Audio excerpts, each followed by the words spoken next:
Assalamualaikum warahmatullahi wabarakatuh. Alhamdulillahilladzi anzala al-Qur'an hudan lin-nasi wa bayyinatin minal huda wal furqan. Asyhadu an la ilaha illallah wahdahu la syarika lahu wa asyhadu anna Muhammadan 'abduhu wa rasuluhu khataman nabiyyin man la nabiyya ba'dah. Allahumma salli ala sayyidina Muhammad wa ala ali sayyidina Muhammad. Assalamu alayka ya Rasulullah, amma ba'd. قال الله تعالى في القرآن الكريم بعد نعوذ بالله من الشيطان الرجيم بسم الله الرحمن الرحيم وقال الرسول يا رب إن قوم اتخذوا هذا القرآن مهجورا وقال النبي صلى الله عليه وسلم تركت فيكم أمرين لن تدلوا إن تمسكتم بهما القرآن والسنة نبي صلى الله عليه وسلم صدق الله العظيم وصدق رسوله النبي الكريم ونحن على ذلك من الشاهدين والشاكرين. Sedang jamaah salat zuhur yang dirahmati Allah Subhanahu wa taala, bersyukur dengan ucapan alhamdulillahirabbil alamin kepadanya yang Maha Pengasih lagi Maha Penyayang, tak pernah mencabut nikmat walaupun kita terus bermaksiat, dan nikmat tidak pernah berkurang walaupun kita terus melakukan dosa berulang-ulang. Makanya ancaman Allah sungguh sangat keras melalui lisan Nabi sallallahu alaihi wasallam. Barang siapa yang tidak bersyukur dengan nikmatku dan tidak bersabar atas ujianku dan tidak menerima akan takdirku, maka carilah bumi selain bumiku dan carilah Tuhan selain aku. Kita tak dianggap sebagai manusia dan kita pula tak dianggap selaku hamba. Allahumma salli ala sayyidina Muhammad wa ala ali sayyidina Muhammad. Assalamu alayka ya Rasulullah wa ya Nabi Allah wa ya Habib Allah. Kekasih Allah Subhanahu wa taala yang mengajarkan Islam dan memberikan ilmu pengetahuan dari alam penuh dengan kebodohan sampai kita paham dengan Islam secara sempurna sampai saat ini. Tapi tidak semua orang yang paham secara sempurna daripada Islam itu sendiri. Ada yang mengaku-ngaku saja sebagai muslim dan muslimah.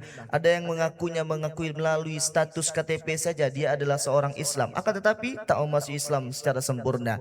Maka barang siapa yang tak mengikuti Rasulullah, yang tak mau mendalami Islam secara sempurna berdasarkan tuntunan daripada Rasulullah SAW, ancamannya adalah kul ati'allah wa rasul fa in tawallaw fa innallaha la yuhibbul kafirin. Siapa yang tak mengikuti Rasulullah, kata Allah Subhanahu wa taala, dia adalah kafir dan kemudian tidak dicintai oleh Allah Subhanahu wa taala. Sedang jamaah salat zuhur yang dirahmati Allah, dari seseorang yang mengatakan dirinya tak siap akan kematian, ada dibesikkan di dalam hatinya ketidaksiapan untuk menghadapi kematian itu karena bekal yang tidak cukup untuk menghadapi Allah Subhanahu wa taala. Maka Allah mengingatkan kepada kita untuk menyiapkan bekal terbaik, wa tazawwadu fa inna khairaz zadi taqwa. Bekal terbaik menghadapku adalah takwa, kata Allah Subhanahu wa taala.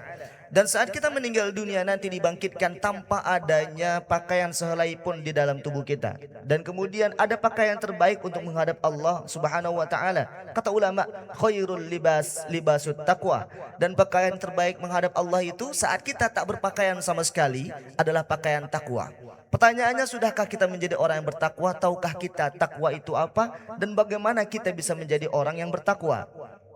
Jikalau saat ini kita belum menjadi orang yang bertakwa, kita harus tahu apa itu takwa, yaitu jalankan perintah Allah, jauhi larangan Allah Subhanahu wa taala.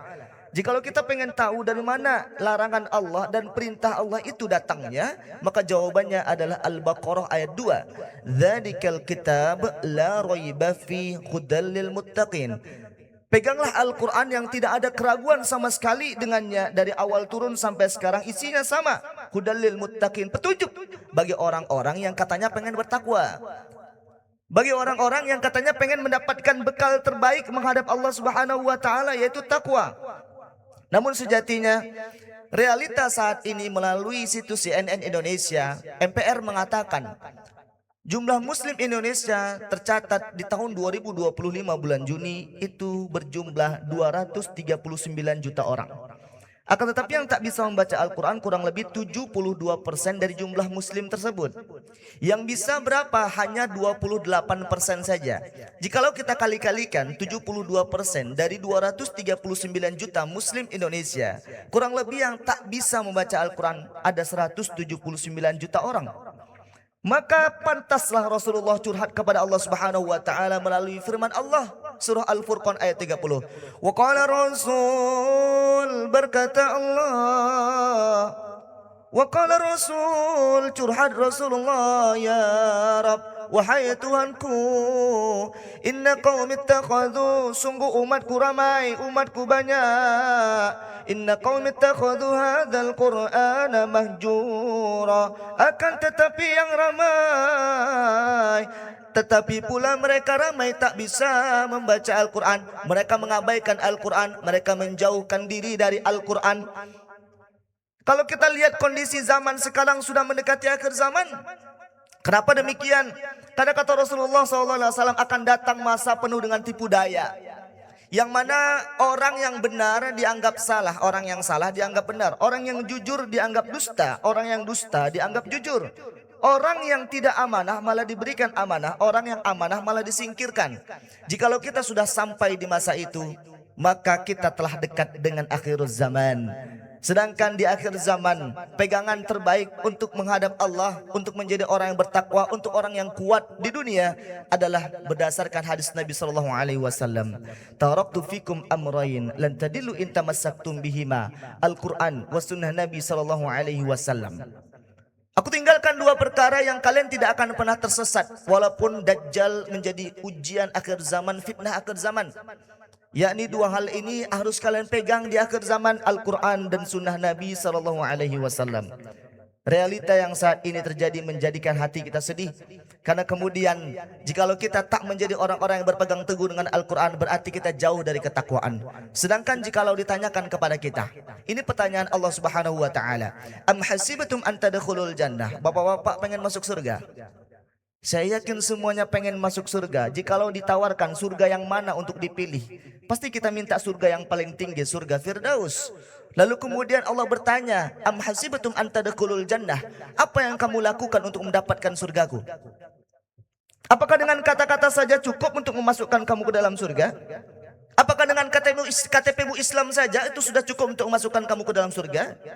Walamma ya'lamillahu alladhina jahadu minkum, sedangkan Allah belum melihat bagaimana usahamu untuk mendapatkan kalimatmu tadi. Katanya pengen surga. Makanya kata Rasulullah, orang yang cerdas adalah orang yang mempersiapkan kehidupan setelah kematian, yaitu perjalanan panjang menuju surga.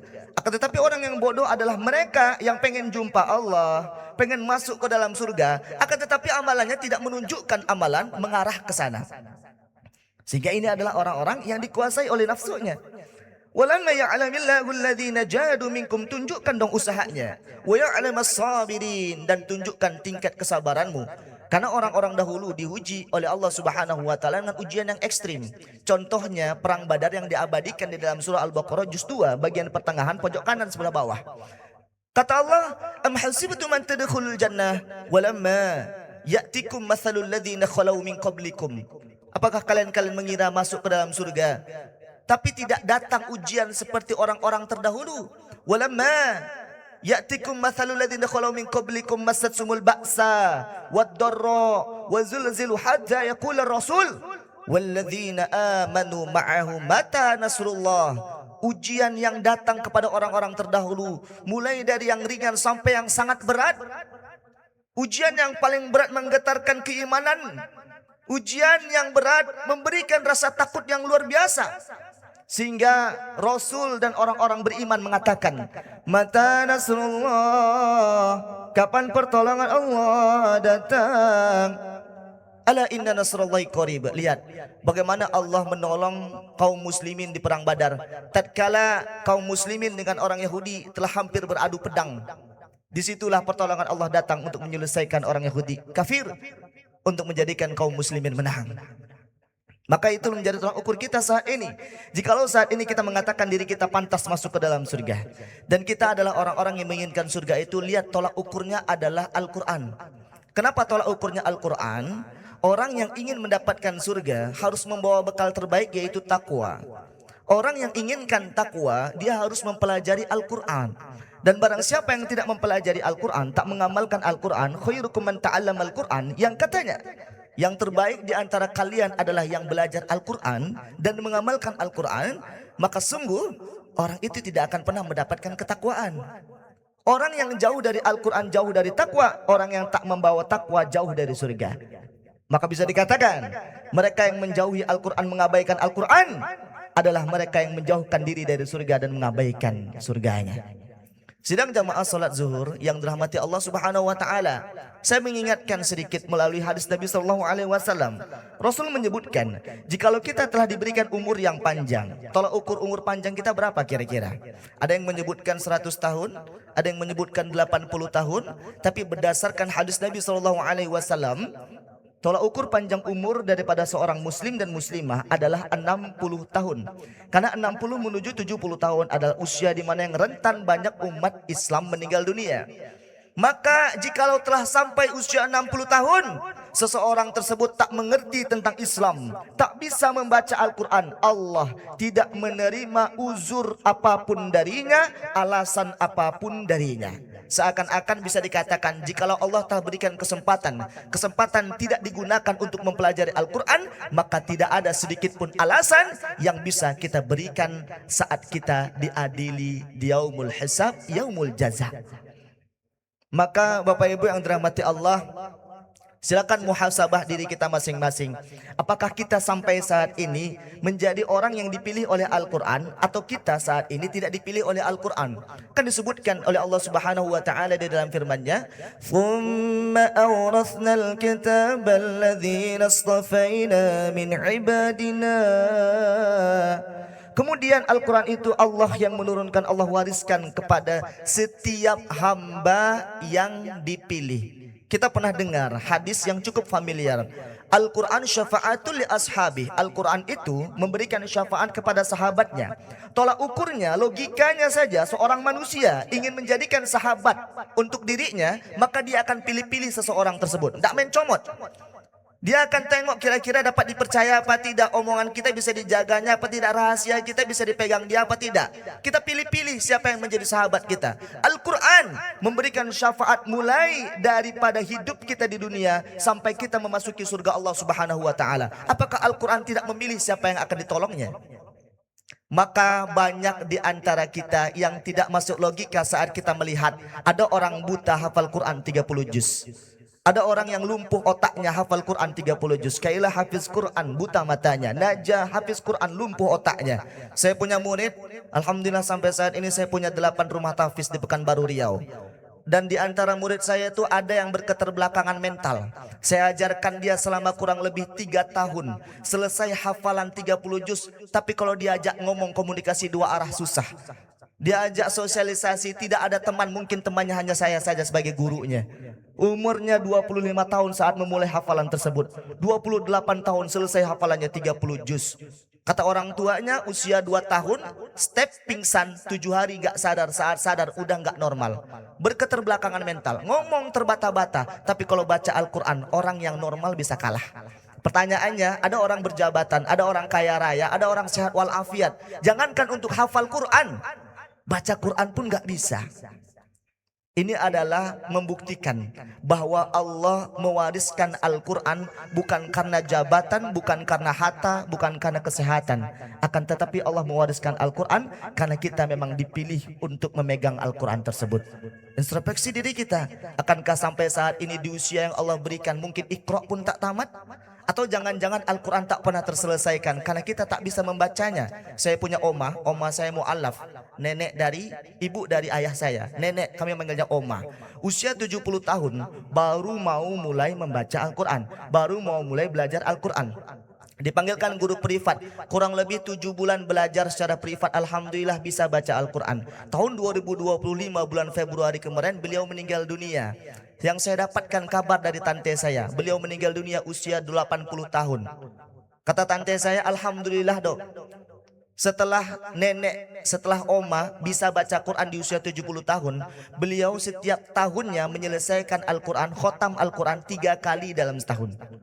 Artinya apa?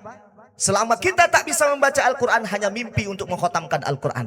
Selama kita tak mau belajar untuk membaca Al-Quran, maka untuk bisa menjadi ahli Al-Quran hanyalah hayalan belaka. Dekati Al-Quran sebelum kita yang dijauhi olehnya. Fa'tabiri ulil absar la'alakum turhamun. Subhanakallahumma wa bihamdika asyhadu an la ilaha illa anta astaghfiruka wa natubu ilaik. Assalamualaikum warahmatullahi wabarakatuh.